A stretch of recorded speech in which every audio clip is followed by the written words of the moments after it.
Assalamualaikum warahmatullahi wabarakatuh. Bismillahirrahmanirrahim. Nahmaduka ya ghafuru ya syakuru. Masalli wa sallim barik ala sayyidina maulana Muhammadin wa ala alihi wa sahbihi asma'in nama ba'du. Ketika Fatihah itu sebegitu keramatnya, sebegitu topnya, itu setan rapat, singkat cerita itu yang tadi dipimpin oleh iblis yang sedang terkapar apa? Terus tadi obatnya enggak ada, cuma dia shock karena ada surat yang turun yang melafatkan itu pasti selamat dari apa? Neraka. Nah ini gimana saran Anda? Sarannya adalah bikin orang-orang itu lupa tidak baca Fatihah. Nah ini rapatnya iblis. Idzabu wajtahidu hatta tufilu qulubahum hatta la yaqulu hadis surah. Kala yuksiru qira'ataha wa la yakunu lahum ajrun wa thawabun bal yakunu lahum adzabun wa iqabun. Kemudian yang terakhir saya beri ijazah tentang Al-Fatihah ya, karena ini surat yang populer. Kalau saya ijazahi Quran 30 juz pasti sampean enggak hafal. Atau ijazah surat Baqarah, kalau mau Baqarah mau. Ijazahi surat Baqarah mau 2 juz setengah. Mau Mas Asep? Ya Fatihah aja yang gampang ya. Nah, ya kulhu Fatihah ini paket ringan ini. Tapi pahalanya apa? Besar. Ini beda ya, artinya selama ini mungkin Anda baca tapi monoton ya. Tapi ini saya bacakan teks aslinya tentang istilahnya itu mazaya itu kelebihannya Fatihah. Saya baca Arabnya dulu, nanti ini terakhir ya, ijazah tadi kan saran-saran umum tentang sosial. Ya, pokoknya jadikan kebaikan itu punya nilai sosial yang baik lah. Jadi nanti orang yang nggak amanah nggak laku, ya calon bupati, gubernur, presiden yang nggak amanah juga nggak laku. Begitu juga kiai yang tidak amanah juga nggak laku, suami yang nggak amanah juga nggak laku, istri yang nggak amanah juga. Sehingga kebaikan ini jadi nilai sosial yang dalam tanda kutip sudah keniscayaan. Yang diinginkan Allah itu seperti itu, bukan kebaikan yang dipaksakan karena kekuatan negara. Maksudnya kalau bisa kebaikan itu tidak usah dipaksakan. Memang sudah satu kebutuhan. Cerita-cerita di negara maju itu, bahkan apapun jatuh itu nggak ada yang ngambil apa itu. Makanya gambarannya Mekah Madinah kan gitu kan, barang jatuh nggak ada yang berani apa ngambil. Itu saking sudah jadi sistem. Sehingga banyak negara di Eropa itu yang sampai nggak punya tentara, nggak punya polisi karena kebaikan itu sudah. Nah kita kan masih capek, polisinya aja capek apalagi masyarakatnya, karena kebaikan itu belum jadi nilai apa bersama. Nah kita selain ditopang negara, ada polisi, ada tentara, itu kita usahakan kebaikan itu jadi nilai apa bersama. Tadi wa'tamiru bainakum bima'ruf. Dan kita punya reputasi yang bagus dalam bab ini. Saya masih ingat kecil saya itu yang jilbaban hanya keluarga kiai. Sekarang rata-rata masyarakat itu jilbaban. Dulu yang sekolah SMP, SMA itu jilbaban kadang dulu malah dilarang ya, harus sama seperti itu seragamnya. Sekarang sudah boleh. Dan nyaman. Lama-lama yang dapat simpatik ya yang pakai pakaian model tertutup seperti itu. Lama-lama gamane cara wong golek mantu ya golek yang seperti itu daripada yang blodor. Lama-lama jadi nilai bersama. Ya ingin saya seperti itulah. Di terminal juga sama. Orang mau makan cari warung yang kelihatan ada ayat kursinya, pakai jilbab, atau paling enggak dia enggak mungkin lah nyuguhkan yang tiren atau yang haram. Akan ada garansi sosial, ada apa? Ada garansi apa? Sosial dengan penampilan yang soleh itu kan, masa iya nyuguhkan oplosan babi gitu misalnya itu. Jadi nilai sosial itu harus benar-benar jadi nilai. Sehingga negara biar enggak capek-capek itu. Polisi juga gak capek kan, karena tugasnya seorang Jawa mau ngawat-ngawati tok, tapi sudah tidak perlu tegang karena kebaikan sudah jadi nilai apa bersama. Ya, ingat-ingat ya ayatnya tadi, wa'tamiru bainakum bima'ruf. Jadi kebaikan itu harus jadi nilai bersama. Iktimar itu menjadi urusan bersama. Makanya kalau kita rapat besar disebut apa? Muktamar. Muktamar itu urusan bersama. Tadi imamnya sholat juga menopang Gojek karena enggak lama-lama nopang Grab, nopang Kernet, nopang penjaga Indomaret, penjaga bensin, pom bensin. Lah dia hanya punya waktu 5 menit terus imamnya baca Baqarah kan. Iya imamnya mursyid, mungkin dia tambah lama tambah dapat aplaus dari muhibbinnya, tapi makmumnya dia tambah lama tambah dapat penghormatan dari pecintanya, tapi kitanya wah khusyuk wali kan dia dapat status naik lah, kita yang sudah tidak ikut jadi wali diganggu apa pekerjaannya. Kalau ada imam seperti itu sampai mufarokoh saja, niat ya Allah sampai sini saja saya makmum orang itu, silakan orang itu punya urusan sendiri dengan jenengan ya sudah, atau salib saja apa. Nah, itu boleh kalau dalam fikih namanya apa? Mufarokoh.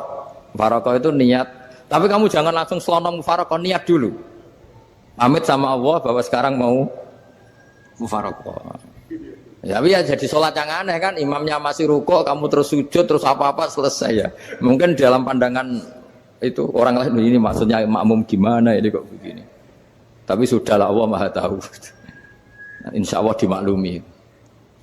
Ya saya baca tentang Fatihah ya, karena sampean pasti sering baca Fatihah. Supaya apa sekaligus jadi jimat lah gitu. Jadi kalau kamu sering di jalan-jalan yang mungkin sepi atau mungkin kan tidak semua teman Grab itu nasibnya bagus yang di Semarang Jogja.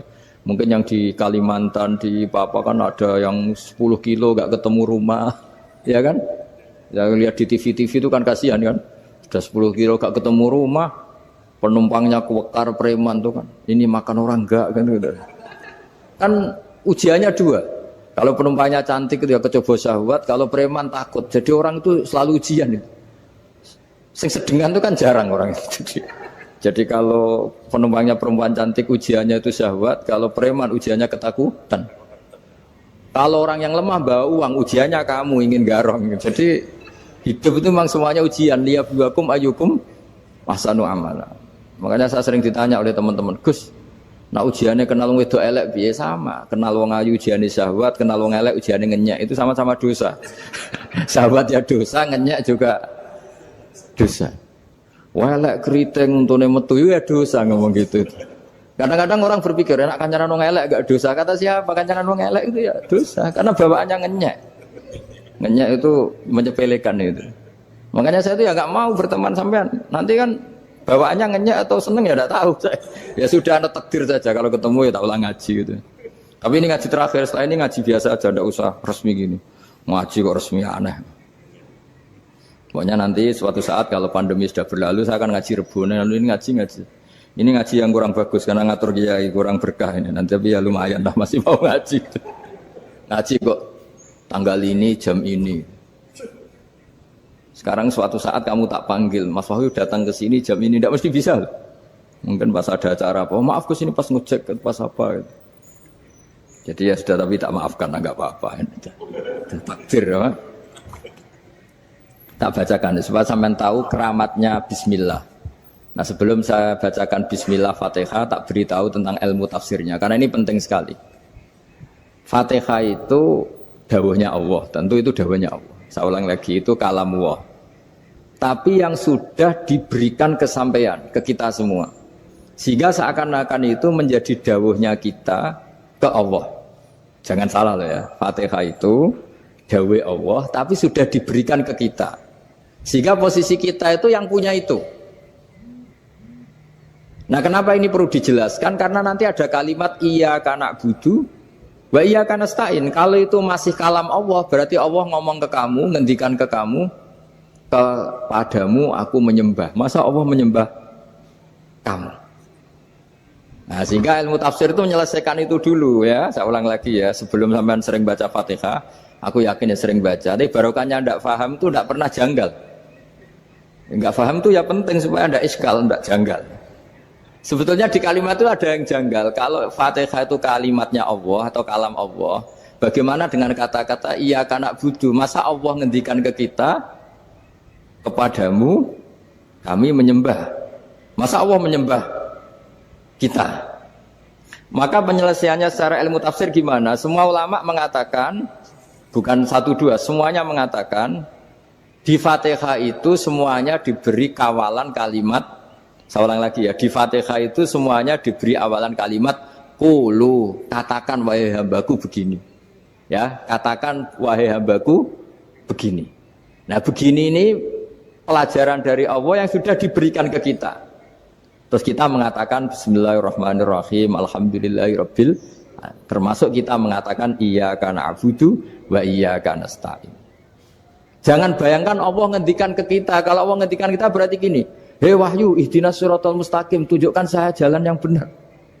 Nah nanti kamu terus, ya Allah, Anda aja minta tolong saya minta tolong siapa kan? Jadi panjang kan? Ya, saya ulang lagi ya. Jadi itu di Ulumul Quran diterangkan gimana? Sebelum baca Fatihah, ya. Fatihah itu kalamullah, ngendikane Allah, tapi yang sudah diajarkan ke kita dan sudah milik kita. Sehingga kalimat itu menjadi milik kita. Tapi ya kalamullah, tetap kalamullah, tapi sudah menjadi milik kita. Sudah paham ya? Ya pinter nah. Ya, karena kalau tanpa penjelasan seperti ini, Anda akan iskal. Bagaimana Allah, iskal itu janggal, bagaimana Allah mengatakan iya anak butuh. Kan jadi aneh ya? Ya, jadi tak jelaskan secara ilmiah ya. Jadi kata ulama-ulama tafsir, ayat-ayat Quran seperti ini sebetulnya dimulai dari qulu apa? Meskipun enggak dilafatkan. Itu kan sama dengan qul huwallahu ahad Muhammad. Katakan kalau Tuhan itu satu. Ya namanya Quran itu kan kalam Allah, membina nabinya, membina umatnya. Makanya dikatakan atau enggak, di sini tersembunyi kata qulu, katakan. Ya. Jadi ya ibarat apa itu? Kamu ngajari anak kamu lah. Le, panggil jenengan bapak kula. Itu maksudnya anak itu, kalimat itu kalimat kamu, tapi kamu ajarkan ke anak kamu. Terus anak kamu bilang, Pak jenengan bapak kulo. Nah ketika kamu mengatakan jenengan, bukan kamu mengatakan jenengan anakku, berarti anakmu itu bapakmu, kan lucu kan. Anak kamu ajari jenengan bapak kulo. Kamu, engkau, bapak saya. Terus anak kamu mengulang, jenengan atau kamu bapak saya. Berarti itu kalimat yang kamu ajarkan, tapi sekarang sudah milik anak kamu. Kalau itu kalimat kamu kan lucu. Masa anak kamu bilang bapak? Nah itu seperti itu. Jadi ulama memberi solusi atau jawaban iyyaka na'budu wa iya, itu sebelumnya ada kata-kata qulu. Katakan wahai hambaku, hubungan kamu dengan saya adalah katakan iyyaka na'budu wa iyyaka nasta'in. Terus hubungan kamu dengan saya katakan juga dalam doamu ihdinas siratal mustaqim. Jelas ya, jadi itu kalam Allah yang sudah milik kita karena diajarkan Allah untuk kita. Dong ya? Ya sudah dong ya, gak jelas ya. Tapi bagus, gak jelas itu bagus. Kalau kamu jelas gak jadi digrab, jadi gubernur. Min azimi fadliha kasratu asma'iha wa fadail ukhra. Ini cerita dramatisnya surat Al-Fatihah. Qala Abu Hurairah radhiyallahu anhu inna iblisa ranna khina unsitat al-Fatihah.